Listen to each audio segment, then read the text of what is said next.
So welcome everyone to Tuesday evening at Canmore Theravada Buddhist Community Monastery. This evening, I want to talk about patience.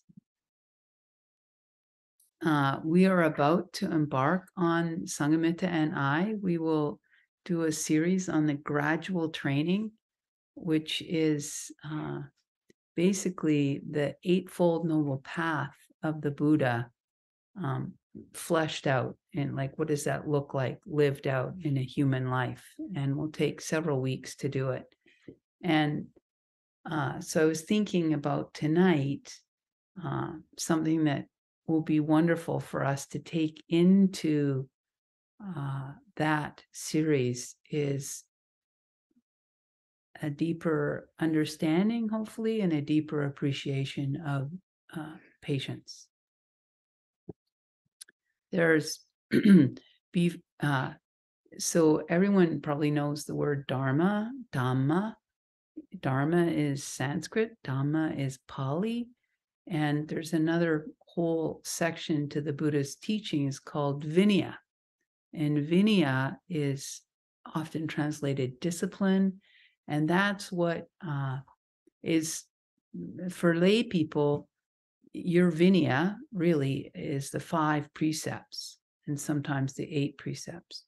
And then when you ordain fully, you end up with many, many, many more precepts. And that's, they're all in the Vinaya.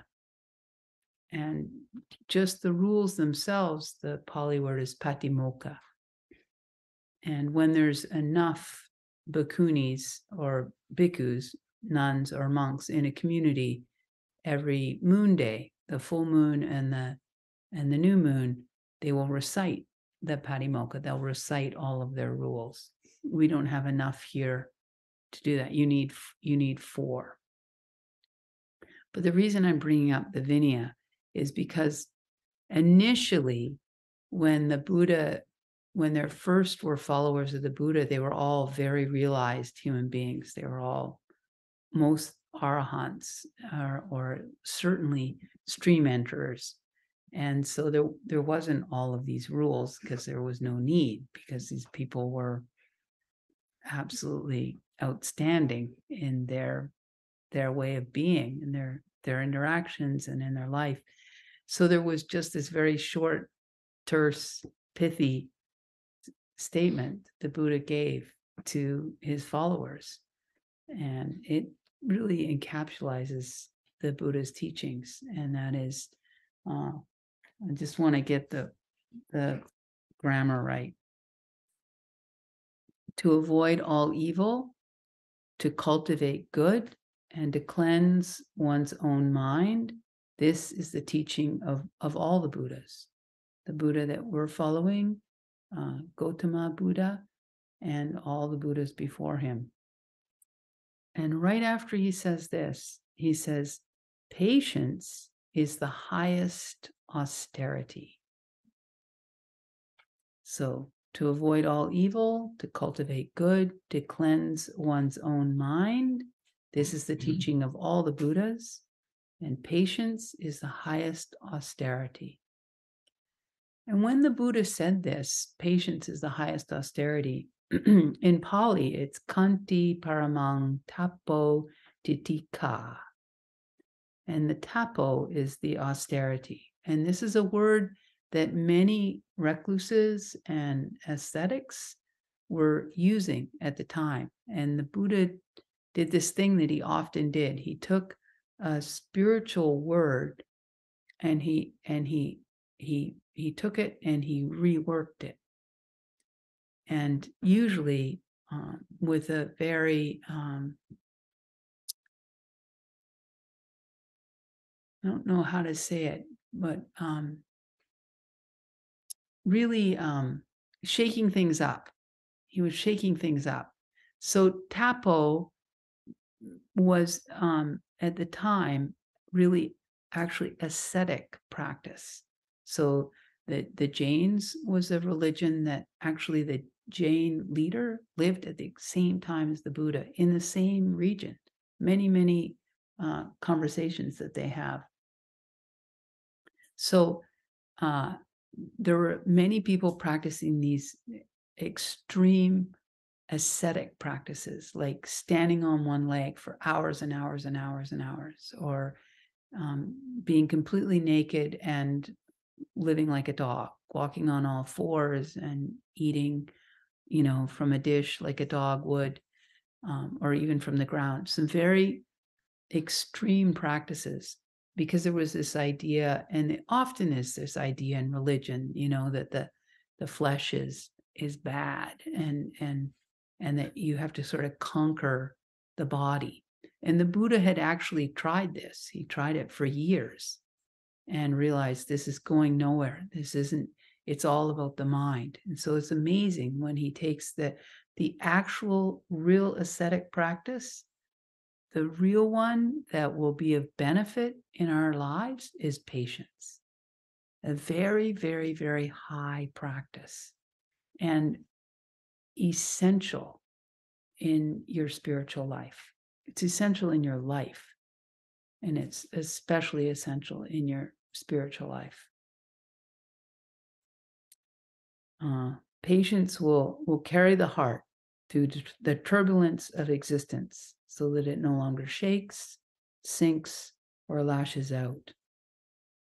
And one of the keys to cultivating patience, let me just define patience. Patience is a non-reactive mind. It's even and cool and calm, and particularly in the face of things that aren't going the way that you're expecting them to go, problems that are arising, difficult interactions with people, other people's anger. These are all things. So patience is really a skillful, useful response to the negative parts of life. It's closely related to equanimity, but equanimity is actually wiser and farther along the spiritual path. Actually, equanimity is this even, cool response in the face of both negative and positive. So patience is like half of equanimity. You're halfway there. And if you can respond to difficulties and things that often or typically would cause irritation or anger with patience, you are giving yourself such a gift. And a real key to that is one of the reasons we chanted what we chanted this evening. A real key to that is to understand life, to be more realistic, to realize, problems are a huge part of life.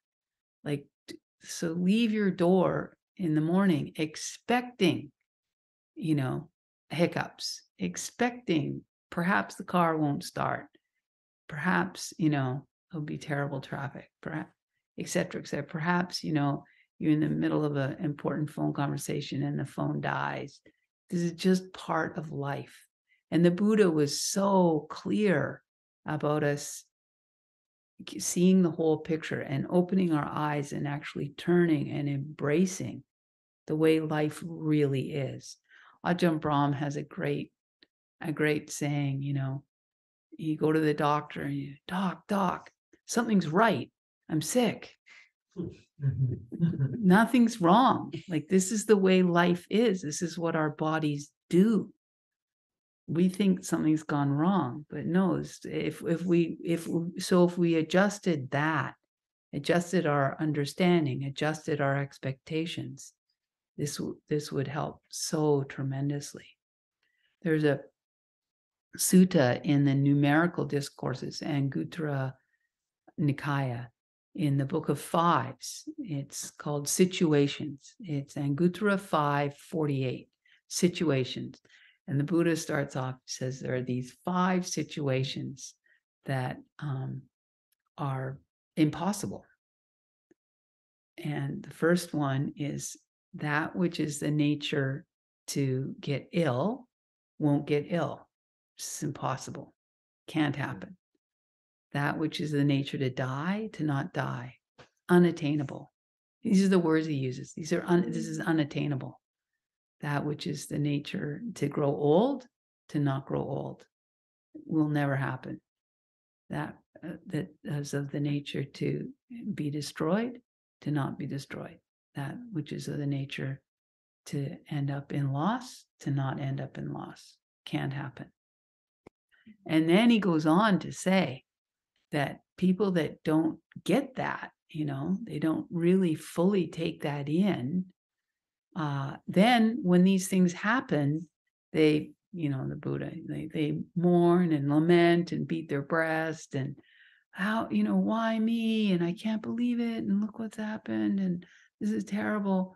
And he says, and they suffer horrifically. And then he goes on to describe the noble disciple. When this happens, they're like,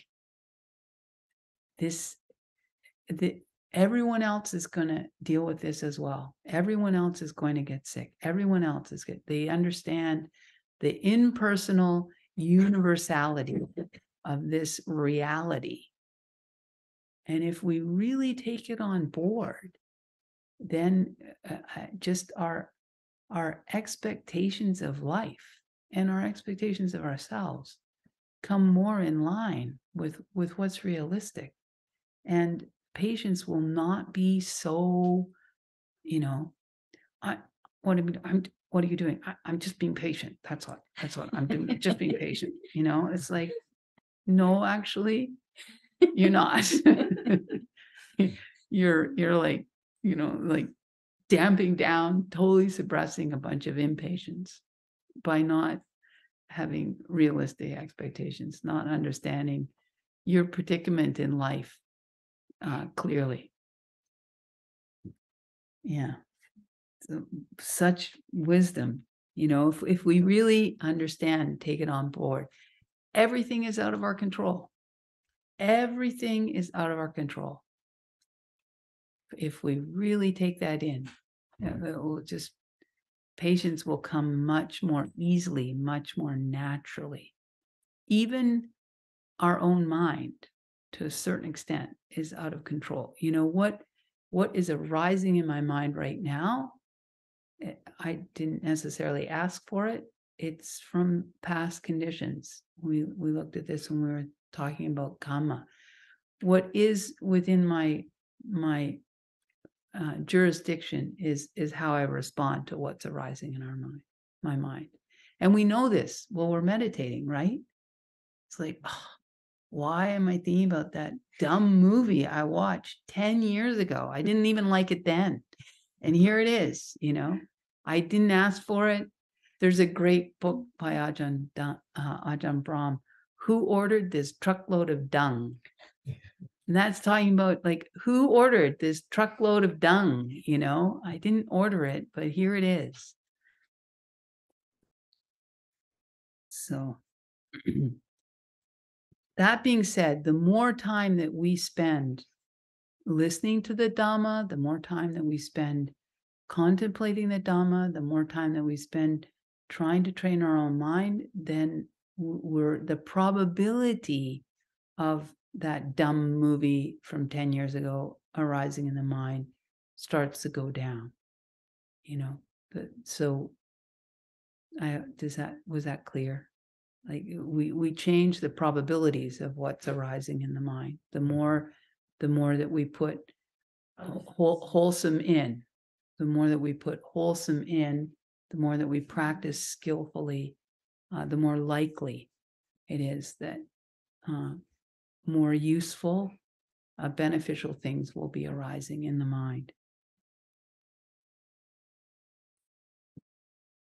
So often when we're, our expectations are out of line, and we hold on to things, we expect things to be satisfying, we can feel like a victim at times. We can feel like a martyr. These are all immature responses to life. And in order to undo these attitudes and habits that many of us have, patience is our best friend. We have to first be patient with the way that the mind is. And there's a beautiful line there's a sutta that Buddha taught, the Mangala Sutta on highest blessings. And Deva came to the Buddha and asked the Buddha, celestial beings are concerned about happiness, and human beings are too. What is happiness? What are the highest happinesses? And at one point we will go through that sutta. It's amazing teachings. And then the Buddha just gives this teaching on, and it basically starts from mundane things and goes to more and more spiritual things. So initially, just being born in a country like Canada, this is a happiness, and having health, this is a happiness. Having work, having access to wisdom teachings, these are all causes for happiness. And eventually it gets down to, it has a line, it's actually not the best translation, but it's perfect for this talk. Patience and willingness to accept one's faults, because these really go together. When we're willing to accept our faults, just willing to accept ourselves the way we are, it's patience fuels that, and also is a result of it. It's a feedback loop. And as we accept our own faults, we can accept the faults of others with more understanding, more compassion, and just more patience. Patience is really, it's imbued with wisdom, it's imbued with kindness, it's imbued with understanding. It's a very, very beautiful quality. So I've really been talking about being patient with the unwholesome, and it is the counter to anger. We think often of the opposite of anger as being loving kindness, which it is, but the real practice of moving more and more away from having anger arise is cultivating patience. And we also need to be patient with the wholesome. And that's sort of where I thought this would be lovely to talk about before we look at the gradual training. Because we can bring our unrealistic expectations, we can bring our greed, and we can bring our impatience into our meditation practice and into our spiritual practice, and not understand the enormity of the task of actually cleansing our own mind. And the more that we can cultivate patience with some of the obstacles and challenges that come with truly starting to meditate every day and really watch our mind, know what's going on inside, it calls for great, great patience. And it is another counter to the greed that we're so used to. And we can bring greed into our spiritual practice. There's a term, spiritual materialism. You're trying to get somewhere. And it's the opposite. We're trying to shed. We're not trying to accumulate. It's just completely different than the way that we've approached everything else that we've done in our lives.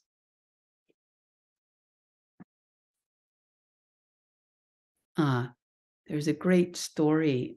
Ajahn Sona is a beautiful monk at Birken Forest Monastery in British Columbia, near Kamloops. And when he was a layperson, he got into meditating when he was a music student at the University of Toronto, and he was beginning to get up really early and go to this Korean Zen temple. And he says one time he was there, and it was a tea time, and somebody asked the Korean Zen monk, how long will it take to become enlightened? And the Korean monk says, a year. And Ajahn Sona, he was a lay person at the time, was like, wow. Like he was, and then this monk, Zen, quiet, takes a sip of tea. And then he goes, actually, no. I can't tell you how long. I can just tell you how.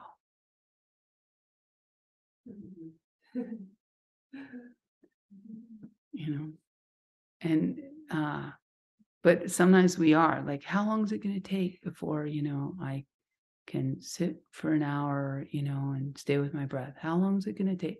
We can have this kind of mentality, the getting mentality, instead of the giving. Ajahn Brahm talks about when he comes to meditate, he thinks of it as his dana, his generosity, his giving to the Buddha, his giving to himself. I'm going to just give my energy. I'm going to give my attention. I'm going to give my time. I'm going to give myself this next period of time that I'm meditating. Such a beautiful way to approach meditation. This is going to be a time of giving, not a time of getting. There's so many suttas where there's a description of the gradual training. There's a description of the path unfolding in a person's life. And very often the language is, and a time comes when. It's just like that.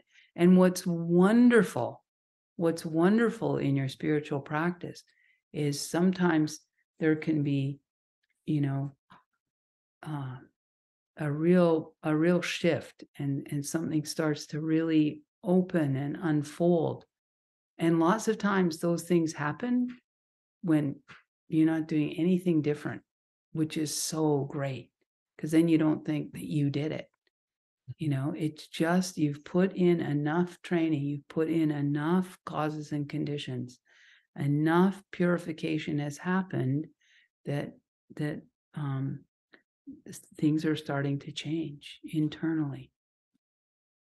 It's a beautiful way that the path unfolds. Yeah, there's just this idea of patience with the wholesome and patience with the path unfolding. I read this sutta at the retreat that we just had, and I won't read the whole sutta at all. I'll just read a couple paragraphs, and you get the gist. This is again from the Numerical Discourses, Anguttara 11, the Book of 11, Sutta number 2.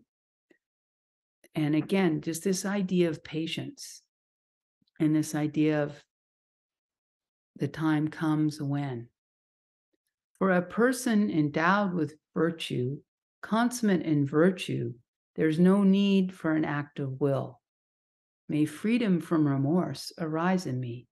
It is in the nature of things that freedom from remorse arises in a person endowed with virtue, consummate in virtue. For a person free from remorse, there's no need for an act of will. May joy arise in me. It is in the nature of things that joy arises in a person free from remorse. And it just goes on to describe the spiritual path unfolding. So just to understand, this is a natural thing. We just need to follow the instructions. Just put the teachings into practice, and have a lot of patience and lots of faith. And then it's just the nature of things. And for some people, it's some parts of the path are really quick, and then it's slow. It's all over the map. And it's for some people, very, very quick for a very short time, and then super, super slow. That would be me. It's different and sometimes it's very, very slow, and then it gets really speeds up. It's just so different. But we're all dealing with this, each and every one of us, with lots and lots of patience and lots of faith.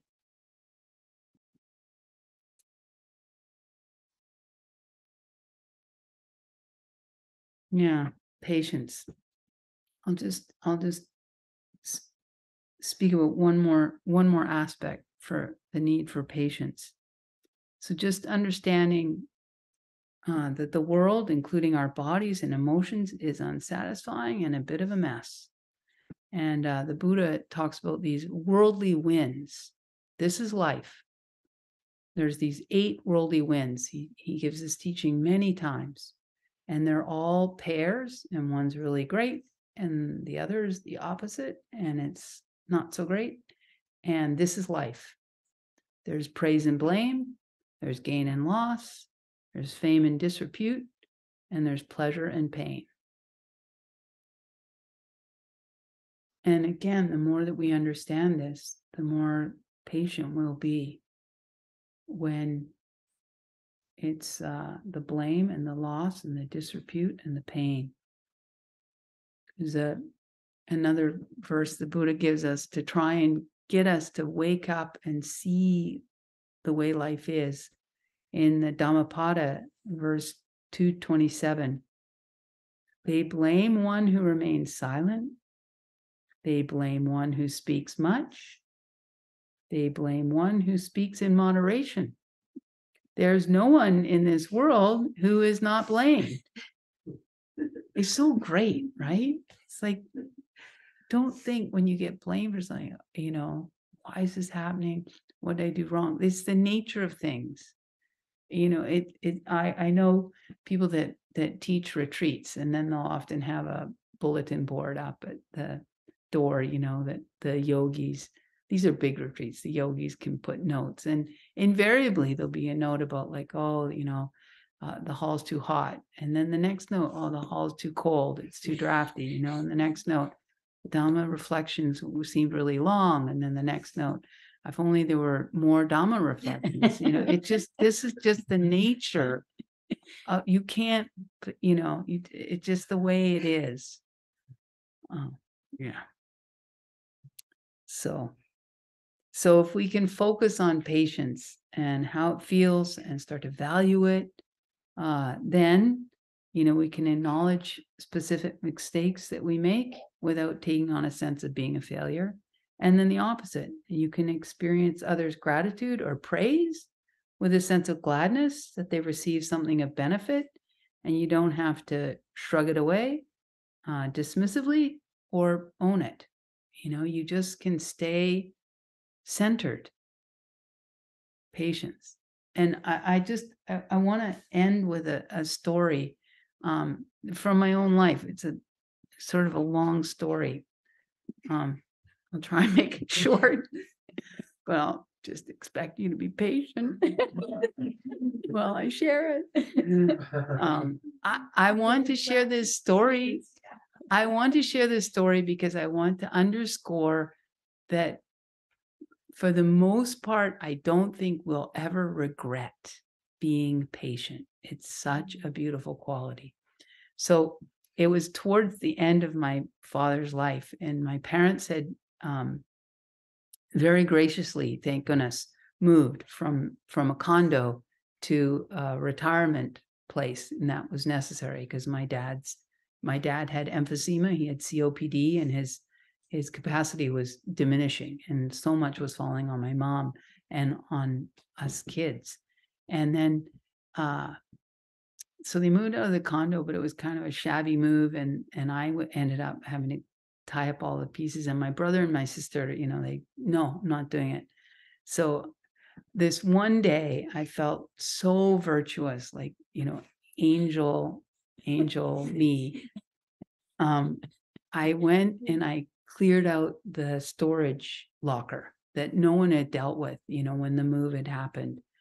And I thought I was so great. I'd made the giveaway pile and the keep pile, and then the don't know what to do with pile. And it took me the whole day. And I arrived at my parents' retirement place, with all these boxes of photos and everything. And I said, guess what?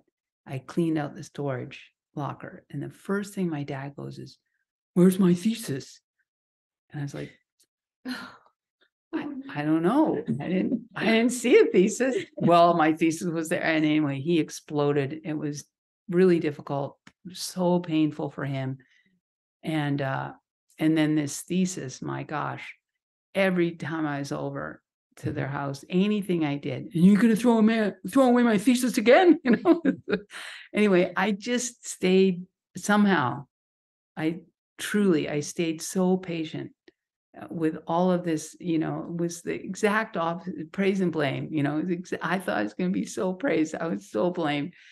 Anyway, try and make the long story short, I just stayed really patient. It was, I don't know where that came from, but it was there.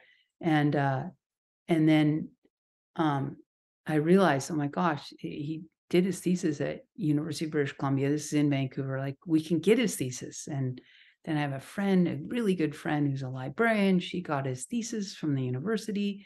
And this thing was like 500 pages. It had all these fold out pages. And she calls me. I show up at her place.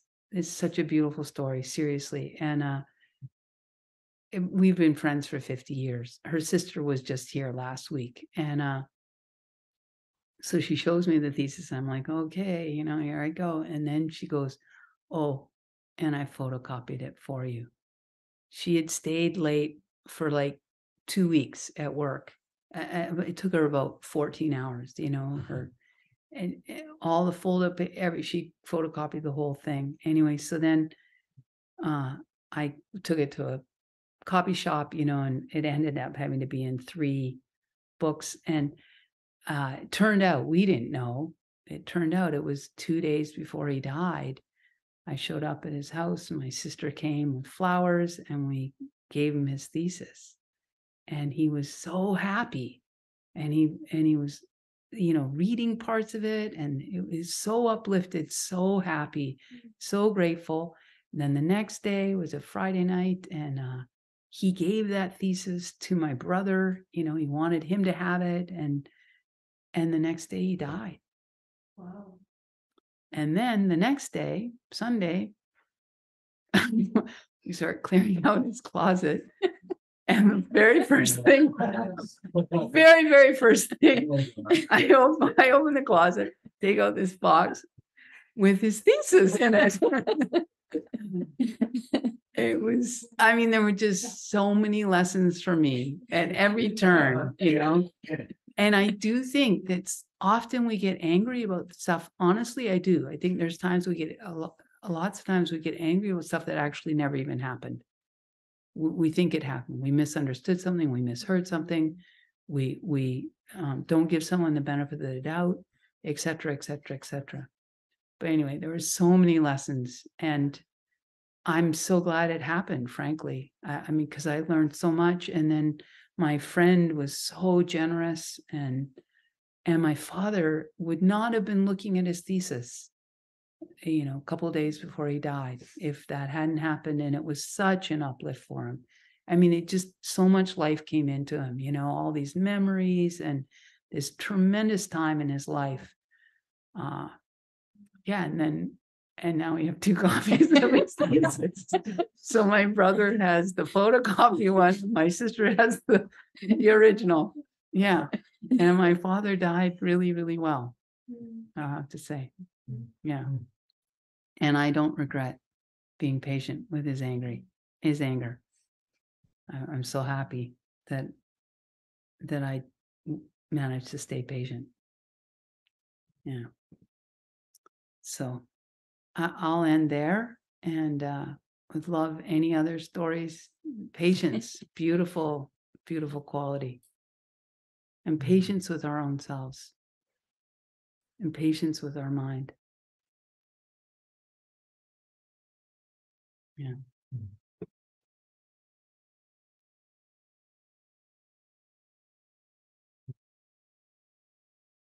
And here I'll leave it like that. Okay. Anyone online, please. Or, questions about patience, anything. We have just a few minutes here. Ayya. Yes. Yes. Hi, Rita here. Yeah. I just wanted to share with you as an amusing story that happened to me, which is a classic case of spiritual materialism and avarice and craving, It's quite funny, really. So, and lack of patience, of course. So I had put in an application to one of our monasteries close by, the well-known monastery, for a retreat, one of these personal retreats. So I waited and waited and waited, and there was no response. So the resultant effect was the mind went into such a tailspin, of, oh my God, I'm just not worthy, I'm this and that and whatnot. And it occurred to me that what this was just cravings, a manifestation of cravings. So, yeah, it was a good lesson. Well, yeah. Good on you. Lisa. Just, the question is, do we have the microphone? we forgot to bring it out. Yeah. You could hear me, right? Yeah, I could hear you. Okay, good. Just a question about patience. Like, would you say it requires more quiet? I don't know, I just have an image of Here. The word patience kind of brings to me less doing and talking and I think what I'm thinking of is more in the context of like someone who is like dealing with someone who is angry, let's say. And, there sometimes we want to try to help the person who's angry by saying things or doing things. Is it sometimes that does patience mean not doing those things and just not speaking or not saying or not doing? I think that patience is definitely it's an energy, it's a quality, and the specifics of what does that involve are going to be really context specific. Right. But you'll know that you're being patient with anger when anger's not there for you. Oh, I see. Yeah, it's just that it's so. Sometimes when we're met with anger, we either it's fight or flight. Often we either anger comes up or there's a pulling away and shut down, depending on the power dynamics in the situation, etc. Okay, but patience doesn't necessarily, it makes sense. It doesn't equate with doing nothing. No, not at all. No, patience isn't being a doormat. No. Yeah. So it's specific to the situation that arises. Yeah. So how do we know when we're being patient? Practicing because patience? Anger's not there. Oh, That's I see. Right. Is that halfway to equanimity? Yeah, and the way for anger not to be there is for us to grow in our wisdom. A lot of times we're impatient because we think things should be a certain way. Yeah. So patience has got lots of wisdom in it. Yeah. And that you can use that to try and cultivate the patience. So when anger's arising, you can be like, oh, there's maybe another way I can be thinking about this or holding this or another perspective I could take. Okay. That could help me. Yeah. John? Can I share a quick story? Yeah, please. Okay. Yeah. When you say this, like you equate patience, for example, with, you said calm. And I had a recent project where I did a concrete pad at our house, and I was referred by a really good friend to go to this rental agency and rent this tool that I really, really needed. Actually, I didn't have it. It was very important to get this project done properly. And I don't know, I was really proud of myself, actually, because I went there a couple of times. I contacted this fellow who ran it, and we arranged a time to be there. I went there, he wasn't there. So, okay, that's fine. I phoned him again, contacted him. Okay, I'll be there at this time. Okay, great. So I was there at this time again, arranged this to be there to meet him. And I got there at that time, and previous time the gate was open to the place, and it's a place of business, and there's an office in there. So first time I went there and he was not there at the office. So the second time the gate was closed. I went, okay, well, the gate was open before. So I went in and he wasn't there again. So I was walking out and he just drove up, and then he proceeded to yell profanities at me and to really berate me. And he said, I refuse to do business with you. You opened my gate. And there was no sign, there was no indication I shouldn't be opening this gate to go into this place of business. And I thought to myself at the time, I thought, oh my gosh, like you said, take a different perspective. And I don't know, since coming to Buddhism, before this, I would have maybe my amygdala would have just lit up, and I would have started to get angry with him. And he was so angry, and instead I was just I surprised myself, really calm. I just thought, this poor fellow, he's so angry. And that's what comes to my mind. I thought, when you said that, I thought, okay, I'm taking a different perspective here. Yeah. I'm feeling actually sorry for him, or compassion for him. This guy is suffering. And he said, I won't do business with you. I'm not going to rent this tool from you. I just feel really calm, like, okay, I need this tool. but I just stayed calm. I said, I'm sorry that I said I don't think I deserve to be yelled at like this. But I said, I'm really sorry you feel this way. And I really would like to rent this tool from you.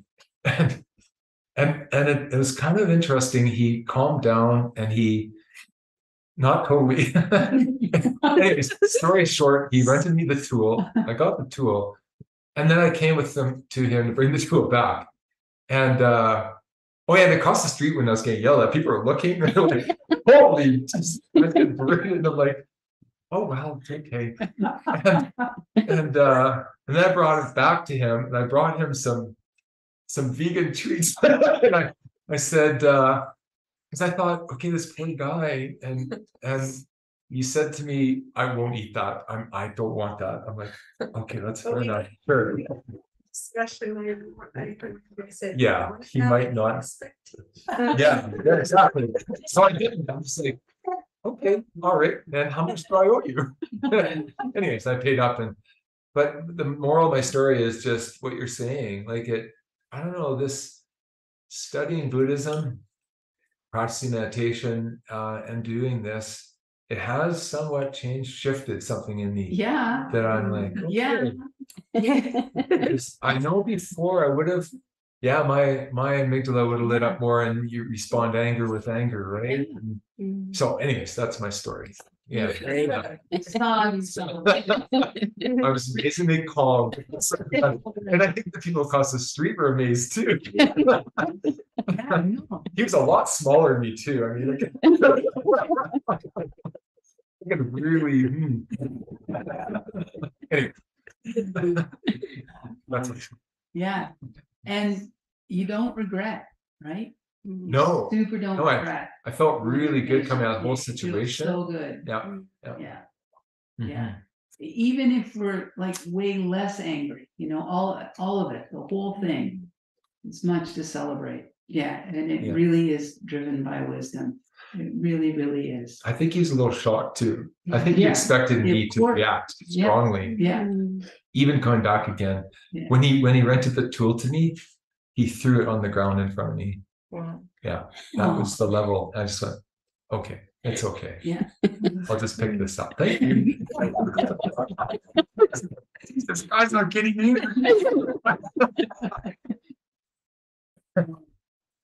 And I think if all of those decisions daily, we change our world in 2 weeks. Yeah. I have a quick question. Yeah, please, Jocelyn. So does education not play a role? Because, you know, there's stuff going on with my knee. Today I had to deal with WCB and no one was moving on anything. And that impatience of mine triggered me to take action and advocate for myself and in a like very calm manner. I think it's the inner workings of all this, but yet is there no place for impatience? The fact is, you know, a lot of people talk about that anger is this good thing because it's a catalyst and it gives energy. And you hear Thich Nhat Hanh talk, there's actually never a place that you always so in other words, you must be an advocate for yourself. You're really gonna need to, probably many times through this journey. You're not gonna but it doesn't need to have impatience. It just can have clear seeing, and it can have a sense of rightness, you know, like you would do this for your father, you would do this for your children, and you're going to do it for yourself because it's the right thing and it's needed. And the difference between impatience and rightness is like There's not anger there, you know, and when there's anger there, justice. yeah, when there's anger there, the thing is to meet that anger, like, oh, that anger with a lot of patience and be like, of course I'm feeling this way because I'm afraid, I'm feeling vulnerable. So again, the more that we just bring understanding, you know, so you if anger is there, then you want to bring patience to the anger that's there. I think that sometimes I've kind of been in that place and it's just like, this whole thing is like, okay, I'm gonna be passive. Yeah. No, it's not passive. Right? I ended up having Yeah, passive. No. It's like, and it's like, well, that's not the same though, is it? Yeah, see, in John's story, he was patient, but he also wanted to rent the tool. And he wasn't passive. And he wasn't passive. Yeah, Yeah. that's exactly right. No. Patience is not a doormat, it's not passive. Yeah. Yeah. I told him how I felt. Yeah, and you Yeah, said, I don't think feel I like you deserve it. this Yeah. the way you're treating me. Yeah. But I just plainly said, Yeah. okay, I'm sorry you feel this way, Yeah. but I'd like to rent this tool. Exactly.